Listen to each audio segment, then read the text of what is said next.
네. 자, 미지급 비용에 대해서 지금 설명드리는 거죠. 미지급 비용. 위에 있는 미지급금하고는 성격이 다른 겁니다. 미지급금은 외상한 겁니다. 비품이나 기계를 외상으로 샀다. 뭐 복리후생비 지급을 외상으로 했다. 이런 것들이 미지급금인데 밑에 미지급 비용은 결산 시점에서 따집니다. 결산 시점에서 지급하지 아니한 비용. 그런데 이 지급하지 아니한 당기의 비용이라고 하는 것은 우리가 외상의 개념이 아니라 약정이 후 지급으로 되어 있기 때문에 지급일이 차기인 경우에 해당이 된다 이겁니다. 지급일이 차기인 경우.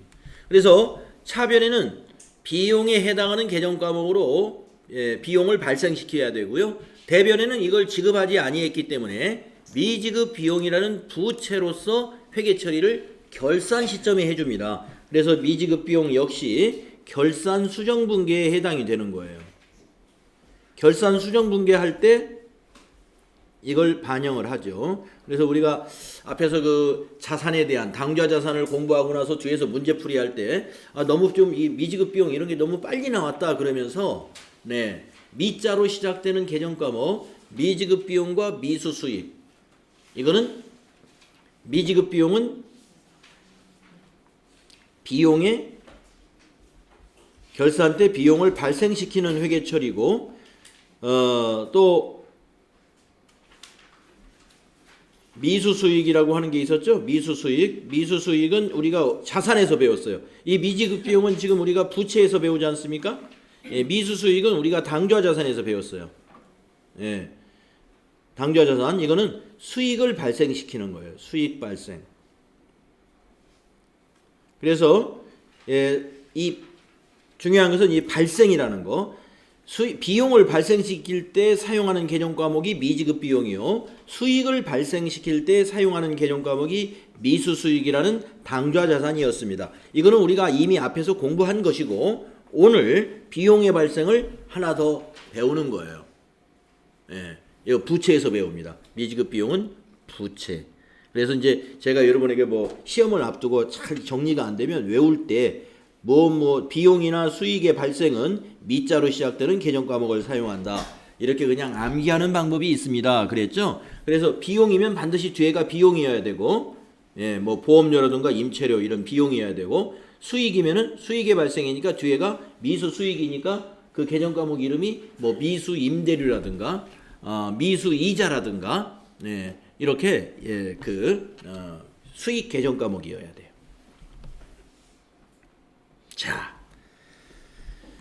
자, 그래서 결산시 여기 보면은 결산시라고 돼 있죠. 미지급 비용은 결산할 때 수정분계에서 사용을 합니다. 여기 써 있죠. 당기의 비용에 해당하는 금액을 비용으로 계상한다. 보험료나 임차료 같은 경우. 근데 제가 보기에 보험료는 그 예제로서 그렇게 좋지 않은 게 보험료를 후불로 지급하는 경우는 거의 없습니다. 보험회사에서 보험료 후불로 받는 보험 혹시 여러분 가입해 본 적 있으세요? 없죠? 거의 모든 보험, 암보험이든 무슨 이런 상해보험이나 화재보험 같은 이런 보험들 보면은 전부 다 선불입니다, 보험은. 그렇기 때문에 후불인 경우가 거의 없고, 비용 중에서 임차료는 이 미지급 비용에 해당되는 경우가 종종 있습니다. 임차료. 후불이기 때문에. 매월 후불.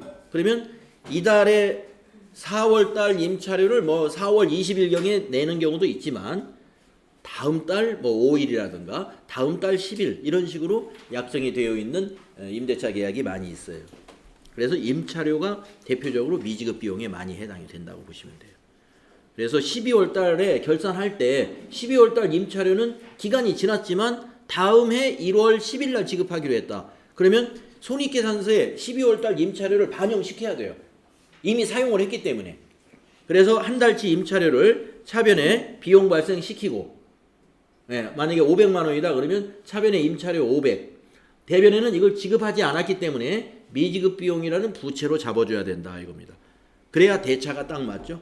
우리 복식부기는 미지급 비용 그냥 잡자 해서 차변에 임차료 500 이것만 기록하면 손익계산서에 반영되지 않느냐. 비용 발생 500 이렇게 하면 안 된다고 그랬죠? 이렇게 하면 단식북이에요. 대변에 차변에 비용이 발생했으면 대변에는 자산이 감소하거나 무슨 원인이 그 결과가 있어야 돼요. 비용이 발생했다는 원인으로부터 온 것은 미지급 비용이라는 부채가 증가했다는 거죠. 부채가 증가했다. 그래서 항상 우리 거래의 8요소, 차변 요소와 대변 요소, 차변에서 비용이 발생하면 대변에는 올 수 있는 게 있죠. 비용이 발생하는 경우에 위에서부터 보면 대변 요소로는 자산 감소가 있었고, 부채 증가가 있었고, 자본 증가가 있었고, 수익 발생이 있었죠. 근데 비용 발생과 자본 증가는 관련이 없고요. 이 부채 증가나 자산 감소하고 관련이 있는 겁니다. 그래서 지금은 비용 발생과 부채 증가 간의 관계가 형성되는 그런 거래의 결합이 되겠어요. 자, 미지급 비용 그렇게 이해해 주시면 되겠습니다. 자, 그 다음에 다음 페이지 보시면 또 비슷한 개정 과목이 두 개가 나옵니다. 선수금하고 앞에 선수자가 똑같아요. 선수수익하고 이렇게 두 가지 개정 과목이 나와요. 이것도 지금 하나는 계약금이에요. 선수금은 계약금. 여러분이 이 선수금과 그 대응되는 개정 과목을 당좌자산 공부할 때 뭘 배웠었죠? 선급금을 배웠었죠. 우리 회사가 계약금을 지급했을 때 차변에 선급금, 자산 증가시켰습니다. 이 선수금은 뭐냐? 우리 회사가 계약금을 받았을 때 대변의 선수금입니다. 한번 쭉 읽어보겠습니다. 상품을 판매함에 있어서 이를 판매하기 이전에 계약금 성격으로 그 대금의 일부 또는 전부를 미리 수취한 금액은 해당 상품이나 제품을 판매할 때까지는 선수금으로, 즉 부채로 처리를 한다. 즉 그 거래에 따르는 수익이 계상될 때까지 그 거래의 대가의 일부를 미리 받은 금액이 선수금이다. 우리가 계약금이라고 하는 거죠. 선급금, 자산은 선수금, 부채의 상대적인 계정이라고 볼 수 있다는 것이죠. 자, 내용을 보겠습니다. 분계, 회계 처리. 계약금 수령 시 상품이나 제품의 수익 인식 시점 이전에, 갑자기 어려운 말로 표현을 했어요. 수익 인식 시점 이전에. 이거는 그러면 수익 인식은 언제 하는 건데요? 상품을 인도하는 시점에 수익을 인식합니다. 인도라는 건 뭐냐면 매입자에게 이렇게 갖다 주면, 배달해 주면 수익이 인식돼요. 돈을 받는 시점이 아니에요. 돈을 외상으로 했더라도 그 상품을 일단 매입자에게 배달해 줬으면 그때부터 수익이 인식돼요. 그게 바로 상품 매출이라는 것으로. 그래서 이 상품 매출이 일어나기 전이라는 것은 상품을 인도해 주기 전에 그 대가의 일부나 전부를 받았다면은 그것은 부채다 이거예요. 그건 부채. 그 부채의 개정 과목은 선수금. 그래서 대변에 선수금 예를 들어 10만 원을 받았다 그러면 선수금 10만 원 부채 증가. 그러면 대변만 처리하면 안 되죠. 복식북이니까 차변은 현금으로 받았으니까 현금 10만 원 이렇게 했다는 거죠. 그래서 자산 증가, 부채 증가. 이렇게 회계 처리했다가 이제 수익 인식 시점에 이렇게 해결을 합니다. 수익 인식 시점은 매출을 인식한다는 것인데 상품이나 제품의 수익 인식 시점, 즉 인도하는 시점이에요. 요 수익 인식 시점이라는 말은 인도하는 시점. 그 시점에 선수금 계정은 차변에 오게 됩니다. 자, 부채가 이제 상품을 인도해 줬잖아요. 그 시점에 부채 감소, 요 선수금, 부채 감소가 이때 차변에 와서 감소하는 겁니다. 그러면 요 외상 매출금은 뭐냐?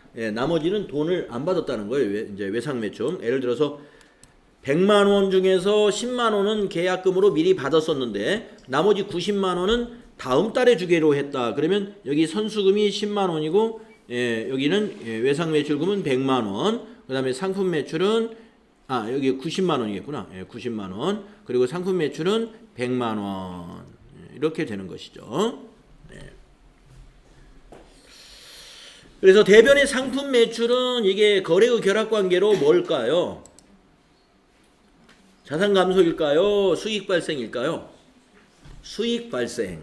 예. 대변의 상품 매출. 이건 수익 발생입니다. 예. 상품을 판매하면은요, 수익이 발생해요. 예.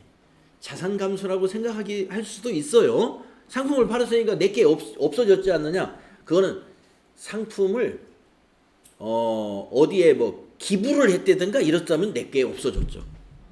기부했다면 대가를 하나도 안 받고 그냥 기부했어요. 그러면 없어진 거지만 팔은 거잖아요, 상품을.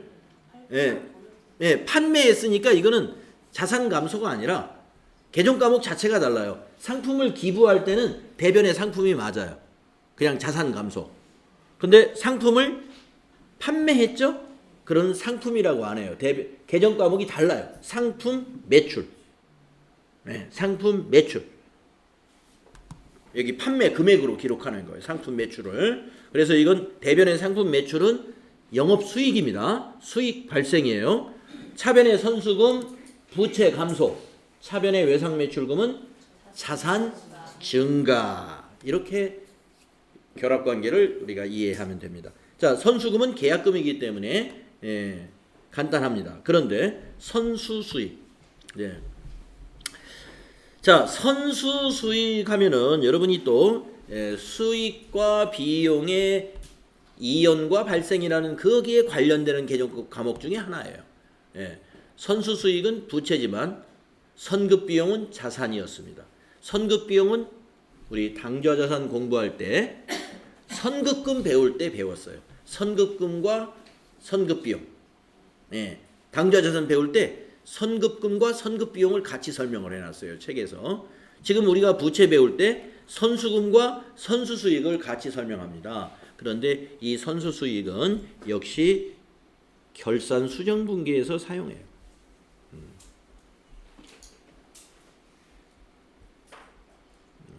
그래서 선자 돌림이니까 뭐겠어요? 이거는 이연을 시킨다는 거죠. 무엇이냐? 수익의 이연이에요. 이건 수익의 이연.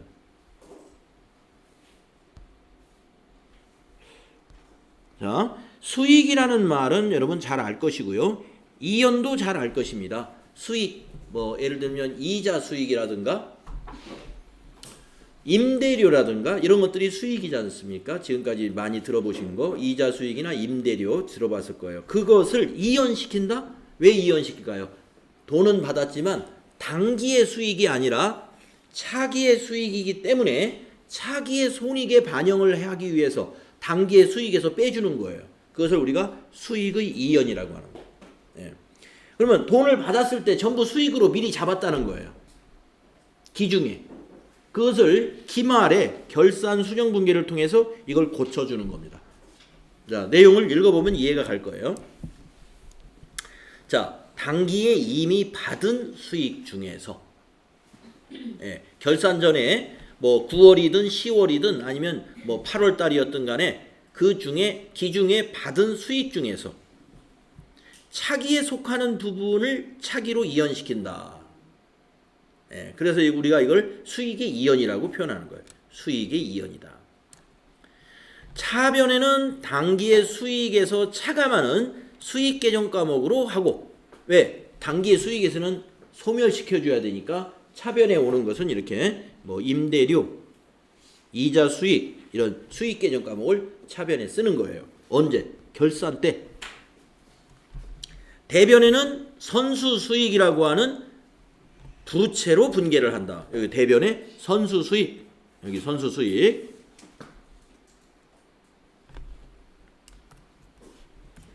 대변의 선수 수익 이렇게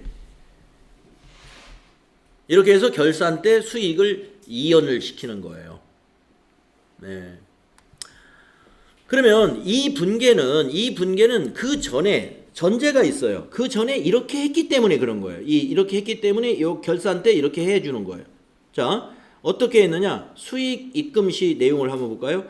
단기와 차기에 해당하는 수익을 받았을 때 그때가 10월 달이었는지 9월 달이었는지는 모르지만 하여튼 결산기 전에 결산일 전에 만약에 120만 원을 받았다면은 차변에 현금 120만 원, 그것이 임대료였다. 그러면 임대료 120만 원 이렇게 했다는 거예요. 그 임대료가 1년치가 120만 원이었다고 보겠습니다. 언제? 10월 달에. 10월 1일 날. 요게 요 수익 입금 시가 10월 1일 날 돈 들어왔다고 보겠습니다. 10월 1일 날 1년치 임대료가 120만 원이 들어왔습니다. 그때 우리 회사는 현금주의에 따라서 이렇게 회계 처리를 했어요. 돈을 받았을 때는 그냥 현금주의로 회계 처리를 했다는 거죠. 현금 120, 차변의 자산 증가, 대변의 임대료 120, 수익 발생. 그래가지고 결산일을 맞이했습니다. 12월 31일. 이때는 이렇게 고쳐야 돼요. 자, 어떻게? 요 임대료 120만 원이 다 임대료가 아니야. 단기 것이 아니에요. 단기 게. 이 중에서 단기 것은 10, 11, 12, 3개월치만 단기 거고 9달치는 차기 거예요. 그러면 여기 결산 때 여기 있는 임대료를 차변에 수익을 소멸시킵니다. 단기에서는 얼마를 소멸시켜야 될까요? 90만 원을 소멸시킵니다. 그러면 임대료가 단기 손익계산서에는 30만 원만 반영이 되게 되는 거예요. 그리고 이 90만 원을 소멸시키고 끝내버리면 안 되고 이것을 차기로 이연시키기 위해서 대변에 선수수익이라는 부채로 잡아둡니다. 부채 증가 90만 원. 그래서 그러면 이 부채는 언제 감소됩니까? 이 돈을 미리 다 받았는데 미리 받았기 때문에 기간만 지나면 그냥 감소가 돼요. 언제 감소되느냐? 1년 계약이 이제 10월 1일부터 내년 2020년 9월 30일까지 계약을 했다면 9월 30일 날 요 선수 수익은 차변에 와서 그때 부채가 감소됩니다. 왜? 우리 만약에 건물을 임대해 줬다면 이제 건물 임대 다 끝났잖아요. 내가 제공 다 해줬죠? 그 사람한테 미리 돈 받은 거 이제 다 임대 끝났기 때문에 나도 의무가 끝났어요. 2020년 9월 30일 날 요 선수 수익의 대변에 있던 잔액은 차변에 와서 없어져요. 만기 때. 그리고 다시 계약을 해야 되겠죠? 만약에 계속 임대차 계약을 계속 유지한다면. 자, 선수 수익이 그러한 부채입니다. 결산 수정 분기에 나타나는 수익의 이연에 해당되는 계정 과목이에요. 네. 그래서 제가 아까 여러분에게 FAT 1급 자격 시험에서 기초를 다 공부하고 그 다음에 여러분이 넘어야 될 고비가 아까 자산, 유형자산의 그 매각에 관한 처분에 관한 회계 처리가 꽤 복잡한 거기 때문에 그 부분하고 그 다음에 수익과 비용에서는 이 부분, 이 부분을 여러분이 이해를 하셔야 무난하게 합격이 된다. 이렇게 보시면 돼요. 유형자산 처분에 관한 회계 처리하고 그 수익과 비용의 발생과 이연에 관한 미수수익, 미지급비용, 선수수익, 선급비용 이러한 계정 과목들을 이해하지 못하면 여러분이 점수를 많이 놓칩니다. 이 부분에 대한 점수가 굉장히 비중이 커요. 하기 때문에 이것은 여러분이 끝까지 파가지고 이해를 해 두셔야 되고 시험 직전에는 이해가 안 가면 무슨 암기 방식으로라도 해서 꼭 준비를 잘 해주셔야 됩니다. 그래서 이제 밑에 다시 또 중요한 거라서 I can 박스에다 넣어놨네요. 수익의 발생은 미수수익, 비용의 발생은 미지급 비용이다. 그래서 제가 여러분에게 발생이라고 하는 것은 미자 돌림의 계정 과목으로 사용한다. 이렇게 이제 암기할 때 그렇게 쓰시라고 했고, 이연이라는 것은 선자 돌림의 계정 과목을 쓴다. 그래서 선수 수익과 선급 비용이 이연에 관한 거예요. 근데 이 두 개가 선자 돌림이라고 해서 성격이 같은 게 아니야. 전혀 반대야. 하나는 자산, 하나는 부채예요. 미자 돌림도 두 개가 전혀 성격이 달라. 미수 수익은 자산, 미지급 비용은 부채. 하나는 자산, 요게 미수 수익, 요게 자산, 밑에 있는 미지급 비용은 부채. 그 다음에 선수수익, 이건 부채, 밑에 선급비용은 자산. 예, 그러니까 선자돌림의 개정 과목 중에서 하나는 부채이고 하나는 자산이고 이렇게 되는 거예요. 밑자도 마찬가지. 뒤에 나오는 것은 거기에 미수 수익이니까 수익과 관련된 임대료나 이자나 이런 거 수수료 이런 것이 미수 수익에 해당이 된다는 얘기입니다. 자, 그래서 뭐 지금까지 공부한 것 가지고도 이게 잘 이해가 됐다 그러면 뭐 아주 좋고요. 아직은 잘 이해가 안 가는데 조금 알듯한 것 같다라고 하면은 뭐 충분합니다. 뒤에 또 문제는 많이 있습니다. 앞으로 또 실무할 때도 이걸 또 할 거니까. 자, 그러면 또 부채.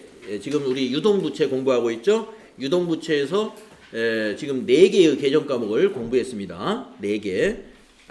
기타 유동부채에서 4개. 그래서 저기까지 매입 채무까지 6개의 개정 과목을 공부했네요. 자, 그러면 7번째 개정 과목 예수금.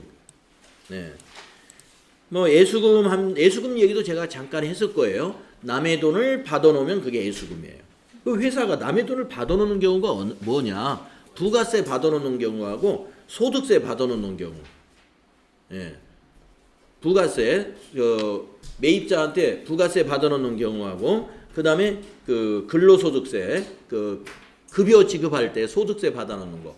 그것만이 아니라 그 사회보험료 있죠. 4대 사회보험료다 해서 뭐 고용보험료, 국민건강보험료, 그다음에 또 국민연금, 국민연금 뭐 이런 것들에 그 회사가 50%를 지원해주고 근로자가 50%를 자기 부담으로 내죠. 그 근로자가 내는 것을 근로자가 직접 세무서에 내는 게 아니라 회사에서 그걸 공제를 해줍니다. 그래서 회사에서 보관을 하고 있다가 다음 달 10일 날 세금은 지방세는 시청에 그리고 국세인 소득세는 세무서에 그리고 건강보험료는 국민건강공단에 그리고 고용보험료나 이런 그 나머지 보험료는 근로복지공단 뭐 이런 해당 기관에다가 납부를 해요. 그것을 우리가 예수금으로 부채로 잡아주는 겁니다. 자, 그리고 밑에 한번 급여 지급 시의 회계처리를 한번 볼까요? 그러면 급여 지급 시 근로소득세, 지방소득세, 본인부담금, 사회보험료를 원천징수하는 경우, 원천징수라는 말이 여기 나오는데요. 징수한다는 것은 세금을 매긴다는 거죠. 세금을 때린다. 여러분 원천봉쇄라는 말 많이 쓰잖아요, 우리가. 원천봉쇄. 아예 출발할 때를 막는다는 거죠. 봉쇄 막는 거니까. 그러면 이건 원천징수는 뭐냐? 원래는 소득세는요. 소득자가 내가 소득 금액을 받아가지고 즉 월급을 받은 다음에 내가 소득 금액이 이만큼이니까 내가 계산해 보니까 세금이 이만큼이네 하고 그 소득이 있는 근로자가 세무서에다 세금을 넣는 게 그게 원래 원칙이에요. 그렇게 되면 국가가 이 사무비가 어마어마하게 들어가겠죠. 근로자가 만약에 2천만 명이다 그러면 2천만 명이 세무서를 다 찾아올 거 아니에요. 아니면 인터넷으로 한다 그래도 2천만 명이 접속을 해서 신고를 납부하고 그럴 거 아닙니까? 그러니까 국가가 법을 만든 겁니다. 원천징수한다. 누구가? 사업자가. 즉 소득을 지급하는 자가 국가를 대신해서 세금을 징수하라 하는 그 제도가 원천징수 제도입니다. 그래서 우리는 그 뭡니까 그 근로소득자를 유리지갑이라고 뭐 표현하고 정말 성실 납세자죠. 근로소득자가 내가 세금을 내는 게 아니라 회사에서 알아서 다 세금을 떼고 줘요. 내가 세금을 내는 사람이라면 형편이 어려우면 내가 세금을 좀 미뤘다가 내기도 하고 1년치 뭐 근로소득세 안 내기도 하고 좀 세금 너무 힘드니까 세금 좀 어떻게 좀 깎아달라고 국가에다 얘기도 해보고 그럴 텐데 원천징수 당합니다. 그래서 소득 금액을 우리가 지급받으면서 세금을 내게 돼요. 그걸 원천징수라고 하는 겁니다. 자, 그러면은 이거 분개를 한번 해보겠습니다. 급여를 500만 원 받는 사람이라고 보겠습니다. 그러면 차변의 회사는 급여 비용 발생이 500이 됩니다. 예. 차변의 급여 500만 원 비용 발생이 됩니다. 자, 이 500만 원 받는 사람의 근로소득세, 그 다음에 지방소득세, 그 다음에 건강보험료, 국민연금, 또 고용보험료, 본인부담금 이 5가지를 다 떼보니까 15만 원이에요. 세금이 15만 원. 그러면 회사는 이 근로자에게 얼마를 지급하면 돼요? 485만 원 보통예금에서 이체해서 지급했다는 뜻이에요. 그래서 회사 입장에서 분개를 보면요. 차변의 급여 500만 원 비용 발생이 되겠죠. 대변의 예수금, 우리가 배우는 예수금, 이건 뭐라고 그랬죠? 부채 증가. 지금 이 예수금을 우리가 공부하는 거예요. 부채 증가. 또 대변의 보통예금 485만 원은 뭐가 될까요? 자산 감소. 그래서 급여 지급하는 날 이러한 회계 처리가 필요합니다. 비용 발생 차변이고 대변의 부채 증가 예수금, 대변의 자산 감소, 보통예금. 현금으로 줬으면 현금. 근데 요새 현금으로 주는 회사는 거의 없을 것이고요. 자, 그렇게 회계 처리를 급여 지급하는 날 이렇게 회계 처리하고요. 납부를 합니다. 그 다음 달 10일 날 원천 징수한 것은 회사 돈이 아니에요. 그래서 근로소득세 등을 해당 기관에 다 납부를 해요. 그러면 납부하는 날 요 예수금이 대변에 있던 것이 차변으로 딱 옵니다. 차변으로 부채 감소돼요. 그래서 이게 일시적인 거예요. 일시적인 거. 예수금은 일시적으로 잠시 보관하고 있는 성격의 부채예요. 자, 그래서 예수금이 차변에 옵니다. 본인부담금. 그러면 이건 뭐냐? 복리후생비라고 하는 거. 우리가 이제 건강보험료를 예를 들면 이 사람의 건강보험료가 가령 7만 원이라고 계산을 해볼까요? 그러면 7만 원이면 3만 5천 원은 본인이 내고 3만 5천 원은 회사가 지원해줘요. 그 회사가 지원해주는 것은 회사는 복리후생비라는 비용으로 처리해야 돼요. 그러니까 건강보험료를 납부할 때 그 직원한테 뗀 것만 납부하는 게 아니라 회사가 그만큼을 더 보태서 내야 되죠. 그것이 복리후생비예요. 회사 부담금. 그리고 대변에는 이제 현금으로 납부했다는 건데 현금으로 납부했으면 대변이 현금이라는 자산이 감소하고 보통예금에서 이체 납부했으면 대변이 보통예금이라는 자산이 감소하겠죠. 그래서 예수금은 이렇게 흘러갑니다. 예수금은. 그러면 여기 아직 부가세 예수금은 여기 아직 안 나온 이유는 부가세 예수금은 아직 부가가치세법을 우리가 안 배웠기 때문에 부가세 예수금에 대한 얘기는 여기서 안 나왔어요. 부가세 예수금은 뒤에서 이제 부가가치세법 공부하고 실기할 때 회계 처리할 때 그때 보겠습니다. 그것도 마찬가지예요. 상품을 팔았다. 그러면 대변에 부가세 예수금 그때 발생합니다. 그랬다가 세금을 우리가 법인 같으면은 1년에 4번씩 신고 납부를 하거든요. 3개월 단위로. 그러면 3월 30일 날, 6월 30일 날, 9월 30일 날, 12월 31일 날. 그날 정리분계를 해요. 그때 이 부가세 예수금이 반대쪽 차변에 오게 됩니다. 그거는 뒤에서 하는 걸로 하고요. 여기 일단 근로소득세 등 4대 보험료의 예수금에 관한 것만 여기서 정리하도록 하겠습니다. 다음에 유동부채 단기 차입금. 단기 차입금은 우리가 여러 번 들어보셨죠? 자금을 차입하고 그 상환기한이 1년 이내에 도래하는 차입금을 말합니다. 만약에 차입해가지고 100만 원을 차입해서 보통예금에 애치했다. 그러면 차변의 보통예금 100만 원 자산 증가, 대변의 단기 차입금 100만 원 부채 증가입니다. 그래가지고 1년 후에 그 차입금을 갚았어요. 그러면 부채는 차변에 와서 소멸하기 때문에 상환시 이거 갚았다는 거죠. 차변의 단기 차입금, 대변의 보통예금에서 인출해 주는데 대개 이제 갚을 때 이자도 납부를 하게 되죠. 그때 이자 비용이 함께 발생을 하게 됩니다.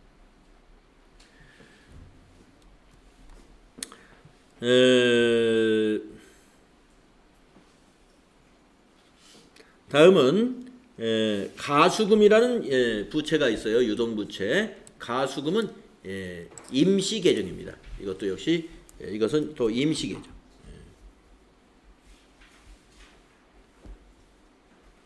자, 내용을 읽어보면요. 가수금이라는 것은 금전에 입금이 있었으나 그 계정 과목이나 금액이 확정되지 않았을 경우 사용하는 일시적인 계정 과목이죠. 우리가 일시적으로 쓰는 계정 과목들이 그동안 배워오면서 몇 가지가 있었어요. 그 내용이 확정이 되면 본래의 계정으로 대체를 해야 됩니다. 그래서 가지급금은 가수금의 상대적인 계정이라고 볼 수 있다. 우리 가지급금이라는 거 자산에서 배웠죠. 이거 이제 뭐가 많이 나오냐면은 직원이 출장 떠날 때 여비 계산액을 지급해 주는 거. 이게 가지급금이에요. 그리고 가수금이라는 건 뭐냐? 회사 통장에 여기 밑에 표에 나와 있네요. 자, 여기 금액을 넣어서 한번 설명을 해보겠습니다. 자, 보통예금 통장에 50만 원이 입금이 됐어요. 그런데 이게 무슨 돈인지 알 수가 없어요. 일단 보통예금 통장에 입금됐으니까 차변에 보통예금 50만 원 자산 증가, 모르니까 대변에 그걸 가수금이라는 부채 계정인 임시 계정으로 처리를 합니다. 네. 그랬는데 일주일 후에 그게 확인이 됐어요. 거래처인 뭐 땡땡 상회에서 계약금을 미리 보내온 것으로 확인이 됐어요. 상품 매입에 따른 계약금. 여기는 외상매출금은요. 계약금이 아니라 그 거래처에 외상대금이 회수된 것이 확인이 됐어요. 우리 통장에 입금을 해놓고 말을 안 한 거예요. 거래처에서. 그래서 확인해 보니까 그거 우리 지난달 외상매출금 우리 그 회사 입장에서는 외상매입금이죠. 그래서 자기네가 외상으로 한 거 입금시켰다 확인이 됩니다. 그러면 그 시점에서 가수금 부채를 차변하기로 해서 부채 감소 50만 원. 대변의 외상매출금 50만 원. 이렇게 바꿔주는 거죠. 만약에 계약금이었다면 외상매출금 대신에 선수금이라는 부채로 잡아주면 되고. 그래서 확인이 되면 가수금은 이렇게 차변에 와서 부채가 감소되는 임시 계정 과목이다.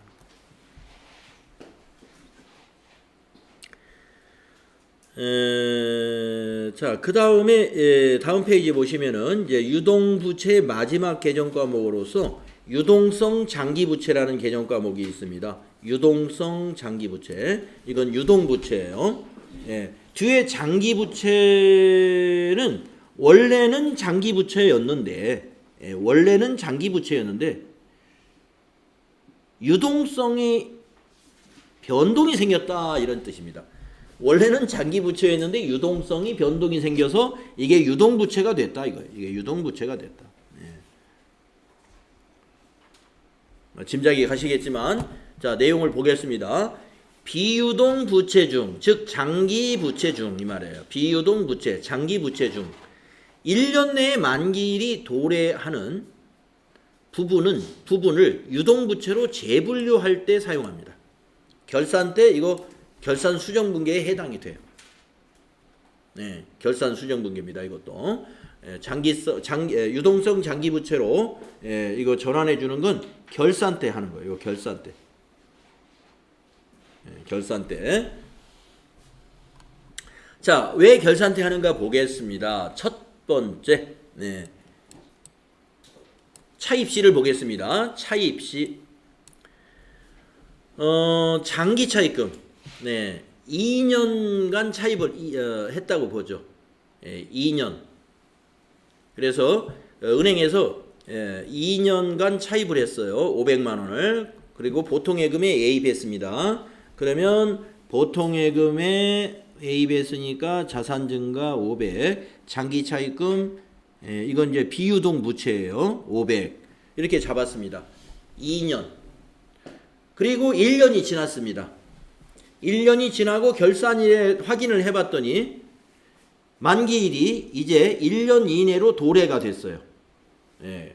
1년 후에 결산일에 날짜를 따져봤더니 내년 10월 달이 갚아야 될 날이에요. 그러면 10개월밖에 안 남았죠? 그러면 이제 이 장기 차입금이 비유동 부채가 아니에요. 내년에 갚는다고 이걸 바꿔줘야 돼. 그래서 장기 차입금을 이렇게 차변에 기록해가지고 500만 원을 비유동 부채는 감소시키고 대신에 유동성 장기 부채, 바로 요 개정 과목을 쓰는 겁니다. 이것을 부채를 증가시킵니다. 그래서 이 결산시 분계는요, 차변의 장기 차입금 하면은 비유동 부채의 감소, 대변의 유동성 장기 부채, 개정 과목 이름이 좀 길죠. 이거는 유동 부채의 증가. 그러니까 부채가 감소하면서 부채가 증가하는 거예요. 부채 총액에는 변동이 없지만 의미가 있는 것이 비유동 부채는 없어지고 유동 부채가 증가한다는 것이죠. 그만큼이. 예. 그래서 내년에 갚아야 될 채무가 이만큼이다라는 것이 재무제표에 표현이 되게끔 하는 거예요. 예. 우리가 장기차입금으로 계속 해놓으면은 한 번 장기차입금이라고 해서 갚아야 될 것이 바로 다음 내년 3월 달인데 단기 결산 때 그걸 장기차입금으로 표시해 놓으면 그건 충실한 표현이 아니지 않습니까? 예, 3개월 후에 갚아야 될 돈인데. 예. 그래서 이거는 유동부채로 돌려놔야 돼요. 그것을 그때 쓰는 개정 과목이 유동성 장기부채라는 거죠. 예, 유동성 장기부채. 예, 그 의미를 알아두시고요. 그러면 이제 이걸 이제 3개월 후에 갚게 됐다. 예, 그러면 이 유동성 장기부채가 이제 이쪽 차변에 와서 부채 500만 원 감소. 유동부채 감소하고 대변에는 보통예금 500 해서 자산이 감소해가지고 자산의 유출이 되죠. 그래서 이제 채무가 완전히 상환, 즉 변제가 끝나는 겁니다. 그래서 장기 차입금의 그 회계의 흐름은요, 이와 같이 1, 2, 3 이런 흐름으로 흘러가게 돼 있어요. 처음에는 장기 차입금이었다가 어느 날 이제 만기가 1년 이내로 도래하는 결산 시점에서는 유동성 장기 부채로 한번 대체가 되고 결산 때 그랬다가 상환할 때 이제 없어지는 거죠. 유동성 장기 부채. 네. 자, 그러면 이제 유동부채 우리가 공부를 다 했죠? 네, 유동부채. 네. 자, 유동부채가 끝나면 이제 부채에서는 비유동부채만 남아 있습니다. 그래서 비유동부채에서는 사채가 있고, 그 다음에 장기차입금, 임대보증금 등이 퇴직급여 충당부채, 장기미지급금 이런 여기까지가 있는데 여기 중요한 것이 몇 개 보이네요. 그래서 비유동부채에서는 지금 책에서 사채를 굉장히 길게 설명을 했는데 TAT 2급에서는 사채에 관한 문제가 꽤 많이 나옵니다만은 FAT 1급에서는 사채에서 문제를 그렇게 많이 내는 편은 아니에요. 그러나 이제 책에서 자세히 설명을 해놨으니까 책에서 설명한 부분은 우리가 충실하게 공부하고 넘어가도록 하겠습니다. 자, 10분간 쉬었다 하겠습니다.